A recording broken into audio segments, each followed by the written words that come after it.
Mana shu mashinaning bitta radnoy detali $1200 turar ekan.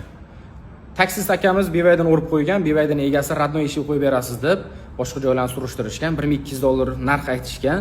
1200 ga olgan taqdirlarda ham buni qo'shimcha ishlari bor. Plastmassasi ikkitasi ham almashadi, oldida ham mana pachoqlari bor. Bularni option hisoblab berishgan, boshqa joyda $1,500 chiqarishgan. $1,500 salkam 20 million pul bo'ladi. Taksist odam uchun 20 million lishni to'lash bu og'irlik qiladi deb o'ylayman. O'shaning uchun bizga ishonib olib kelib berishgan, Instagramda kuzatib obuna bo'lgan ekanlar, olib kelib berishdi.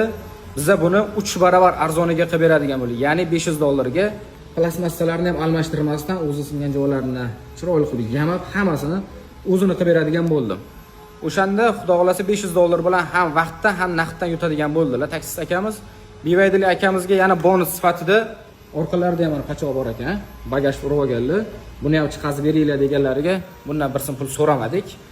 Отдельно qilinganda o'zi $100 ga qilinardi. O'shaning uchun imkon qadar yo'lda sekinroq yurishga harakat qilinglar. Inshaalloh bizga hech qachon ishinglar tushmasin. Mobodoga xizmatinglardamiz. Agar obuna bo'lmasdan kuzatib turgan bo'lsanglar, obuna tugmasini bosib qo'ying. Ishimiz, sifatimiz yoqqan bo'lsa, bitta like bilan qo'llab tursanglar, biz xursand bo'lamiz. Joninglar sog' bo'lsin, bizga ishinglar tushmasin.